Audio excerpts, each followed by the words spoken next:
So it is getting worse. It's probably going to continue for a long time. It's it's it's not as dire. So there's the reason I wrote this article and is because a number of weeks and months ago, I started to see basically these doom charts, especially because the St. Louis Fed charting system is kind of broken for this particular metric, and so it looks really bad. And so there are a lot of people sharing that on Twitter. So I actually was inspired to make an article to say, okay, what is behind this crazy chart that I see being shared around? Investor and macro analyst Lyn Alden discussed her view on how the Fed is going broke. Alden posted a well-received detailed blog on our site explaining how the Federal Reserve is now operating at a financial loss, for the first time in modern history. The article explained how we got here and what it means for savers and investors. Welcome back at Market Empire, your partner giving you your daily dose about the latest crypto news and thoughts of different analysts and investors. Watch it till the end of the video. Alden went into more detail about the things covered in the article when she talked about what Bitcoin did. She also gave a scary background on how the Federal Reserve works and how it seems like the whole house of cards is falling down, for lack of a better term.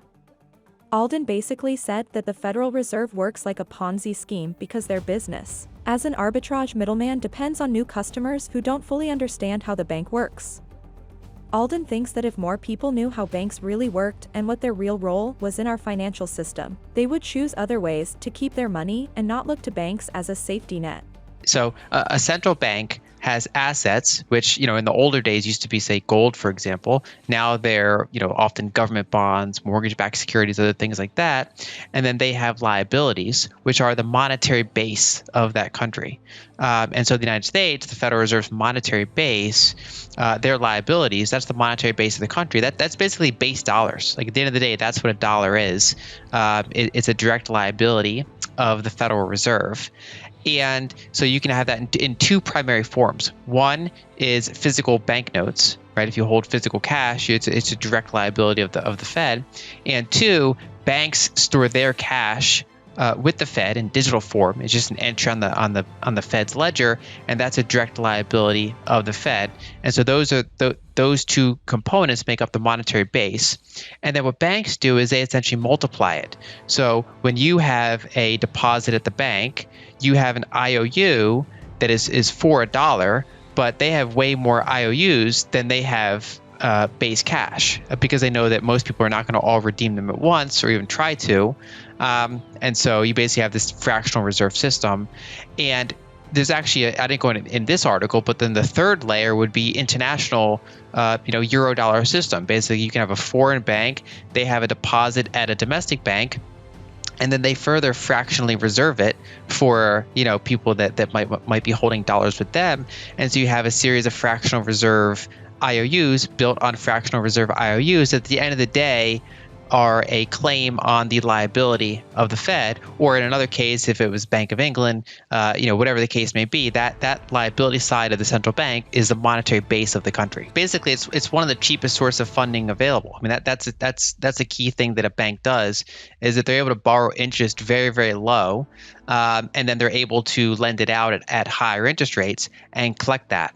And there's very different types of banks. There are investment banks, there are commercial banks. Some banks are very simple, some are very complex. But at the end of the day, what their primary purpose is they're providing checking services, they're providing saving services, they're providing services. But at the end of the day, those are a liability for them, an asset for us. And so they're borrowing money. It's actually insurance companies kind of do the same thing. They collect premiums, they pay out claims, but in the middle, they're holding this big float, and they can generate, they can invest that float. They can collect income on their investments by holding things like bonds, and then therefore that's what represents income for an insurance company. And you essentially see the same thing with a bank. Basically, most of the modern financial system that we built up over a long period of time is this kind of arbitrage where banks are arbitraging the fact that they have a bunch of depositors that are coming and going. But in aggregate, most of their total assets, their total liabilities are not changing very frequently. And so they have this kind of permanent low-cost source of borrowing that they can lend out for longer periods of time in slightly higher risk capacities. And by having diversification, by having sufficient liquidity on hand to handle withdrawals, most of the time they're fine, and they generate that income, and then they pay themselves, they pay their shareholders. It's basically a big middleman operation, and that's how things work. And obviously, back a long time ago, this was a really valuable service because, if you're talking about, like, say, depositing gold coins at a bank and getting like a banknote for them, you're speeding up, you're getting better divisibility, you're getting all these services. Even today, many of us use banks because we're getting something from the relationship. We're able to, connect into this big global set of ledgers, move money around, not have to store a bunch of physical cash like in our home. Obviously, there are some recent alternatives that we can use, like, say, Bitcoin, for example. But prior to Bitcoin, this is kind of the best we have. And so that's the world we live in. So this is the first time in modern history. Wow. There are some similarities back in, say, the 40s or so. But it's certainly in modern history, this is the first time it happened. And the reason it happened is because, we've had like 40 years of declining interest rates. And so there's never a time where they sharply raise interest rates so much that their liabilities are yielding a higher interest rate than their existing assets. Whereas in 2022, they raised interest rates so quickly that the interest that they're paying on their bank reserves and interest rates that they're paying on reverse repos are higher than the average interest rate that they're earning on their treasuries and their mortgage-backed securities. And so the Fed now has an operating loss instead of an operating income. And so they're now basically, if they were a normal bank, they'd be on the verge of insolvency. Yeah. But because they're a central bank, they're different. The way the accounting's set up, they don't get kind of near-term consequences for having negative equity. And so the way that Federal Reserve accounting works, so right now they're operating a loss. They're no longer sending money to the Treasury because they're not making money to send it to.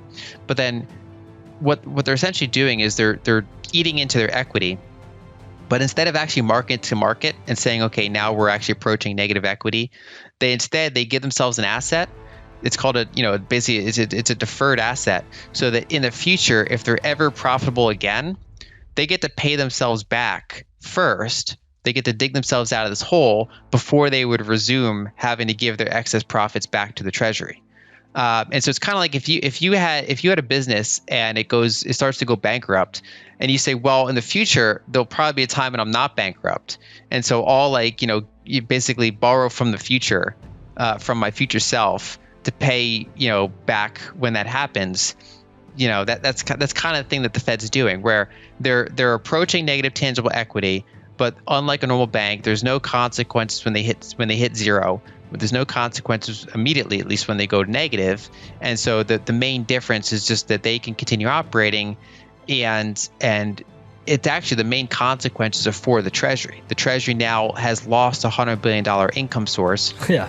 And even in the future, when the Federal Reserve is profitable again, if they're profitable again, it would be a long time before that income source is recovered, because the Federal Reserve would be not sending remittances to the Treasury because it would be digging itself out of its prior hole before it would ever begin sending more money to the Treasury. So basically, the Federal Reserve is able to do it because the consequences are, for the most part, not on them. They're on the Treasury, they're on the taxpayer, rather than them. Now, if it goes on long enough and kind of to a significant enough degree, you could start raising questions around central bank independence, right? Because if you're technically insolvent, that starts getting that's a different scenario, but that's a long way off. In this sort of intermediate phase, they have virtually zero consequences for this, and the consequences are instead on the Treasury. So the short version is there's nothing going to explode because of this, right? There's no near term or even intermediate term like wall that they run into for doing this. Instead, the main couple consequences. One consequence is that budget deficits are going to be bigger now, because that $100 billion income source just completely vanished and is not coming back anytime soon, most likely. So that's like equivalent to 4 NASA's worth of expenditure, right? So these days, $100 billion seems like nothing to people, but NASA, for example, is like 25 billion. So the U.S. government lost an income source. That's one tangible consequence from this. On the other side of that, the commercial banking system is basically getting paid pretty well because of this, because all that negative equity is basically draining out of the Fed and going into the commercial banking system. So they're actually making out pretty well. Those liabilities, those higher liabilities from the Fed, those higher yielding liabilities, I should say, that's paying out to banks. So banks are basically getting paid to do nothing. So they don't mind the situation. And the longer term potential consequence is you'll get someone like Senator Warren or others either complain that the Federal Reserve is paying banks too much, or you'll get people started to say like, hey, why do you have this much negative tangible equity? Doesn't that threaten your central bank independence? And so some of the long term consequences can build up by starting to politicize even more so what some of the Fed actions already are. How do you feel about Lyn's ideas? Do you think the way money is handled now is going to change? If you liked what you watched, please leave a comment.